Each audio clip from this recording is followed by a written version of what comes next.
Hey, it's Hulk again. Got another deck for you. This is my pre-card D final countdown deck. I'm still trying to get 3 of them, even though they're priced way too high. I'm gonna need to find someone that doesn't want them at all or doesn't know the prices, even though a lot of people are saying its price will go down probably like, let's say, 60 or lower. I mean, that's a good chunk, but it's still really high price. But we'll see in a month or two. Here's the deck right now. It's still currently undefeated, but good deck overall.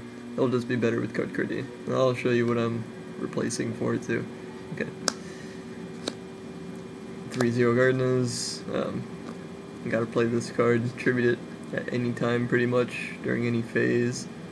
It's pretty much like a Wabaku effect, so you can just play him in your turn when your opponent starts his turn. Just tribute this guy. You can change his effect too to other cards, like if they try to book a Moon during their turn, then you can just change his effect, tribute it. So the best way to get rid of this guy is to just have a trap when he's summoned, or just Book of Moon him during the end phase or something. But yeah, good card, and gotta play 3 of these in Final Countdown.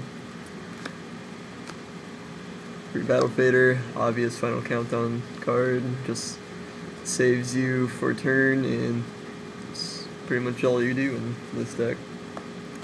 Same deal with this card. 3 Swift Scarecrows, except instead of like Battle Fader where it gets summoned, this goes straight to the graveyard, so you don't have to worry about like Solemn Warning or something like that. So in some cases this is even better. And the main monster of the deck, 3 Metallian Time Lords. This card is amazing, and I even tech it in some basic decks too.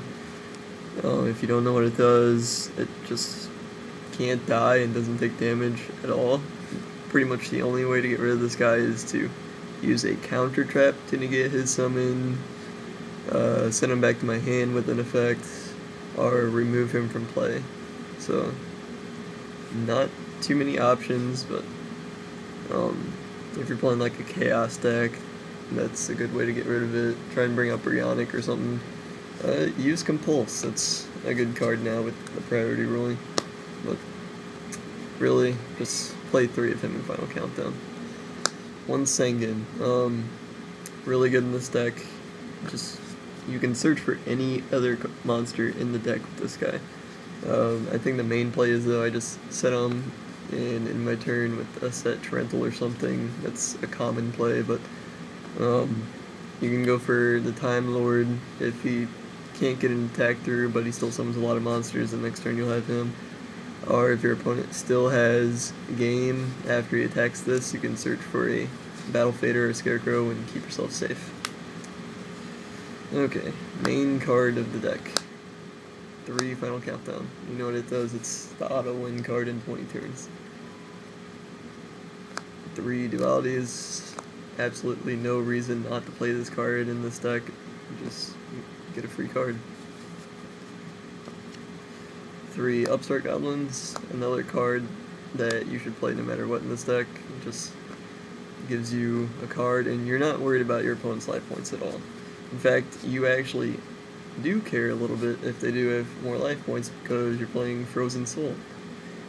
And 3 One Day of Peace, most likely the best spell card in this deck. Even though it keeps your opponent safe, it's not like you're going to be doing anything to him anyways, unless you actually can try and go for game with Metallion's effect, which I have done a few times. You get a card with it, and you're safe for a turn. You can just play that and end your turn. Simple as that.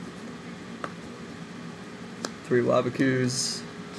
You gotta play it in Final Countdown, just saves you for a turn of damage. Same with this. Threatening Roar, just play it before they enter their battle phase or something. Just gotta know what the best timing is for this, because it's bad when you chain to an attack, because that one attack will still go through, but just know when you're gonna need it or not, and then just play it like right when they enter the battle phase before they attack. 3 Thunder of Ruler. You have to know when you're gonna play this or not, because you don't know what's in your opponent's hand. You might go for an OTK, so you have to play this during the standby phase with its effect. Just be smart with this card. You don't have to automatically play it the turn that you get it, because if you set it first turn, then your opponent might not have like game. And personally, I let myself take damage just to where I have enough to play a final countdown, because you don't need to be wasting all of your traps and stuff when you don't really need to. 3 Frozen Souls, pretty much the same as Threatening Roar. You just need to have 2,000 less than your opponent, so you can let yourself take a hit and play it later, or you can just use Final Count and play it straight from there, because you lose 2,000 from Final Countdown. That's automatically lets you play this. 2 Torrentials, really easy to play in this deck. You're going to be stalling a lot. Eventually your opponent is going to get a field full of monsters. When that happens, just play it. Simple as that. Or you can do it.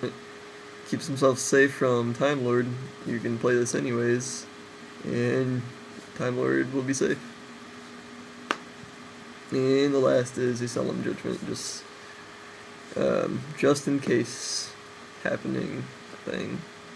Because there has been times when my opponent tried to Solemn a Final Countdown when I really needed it, and this really helps. And it can help in other situations too, like if your opponent tries to go for an OTK, and you do have like a trap to stop it, but then he Solemns or Dark Bribes or whatever to stop that and still tries to go, then this will save you, and that's pretty much all you need. Alright, so that's the deck for now. When I get the card Ds, I did have one, but I traded. I got a really good deal, like over $200 worth of value, but I'm going to try and get those back soon. The cards I'm planning to take out are the one Sengen, because personally you don't really need it. You're just going to be setting trap cards most of the time and saving your monsters for when your opponent attacks, so you can just set your trap like a Wapaku or whatever, play card D and attribute it, and then you're good. That's it for your turn. Or One Day of Peace works really good with it too. And then the other 2 cards I was planning to take out are my Torrentials. Again, they aren't really needed, but I just like them in deck. It just pisses off the opponent when they lose all 5 of their monsters, even though it doesn't technically really matter, but it's still good for stopping OTKs. So, that's it. Alright, thanks.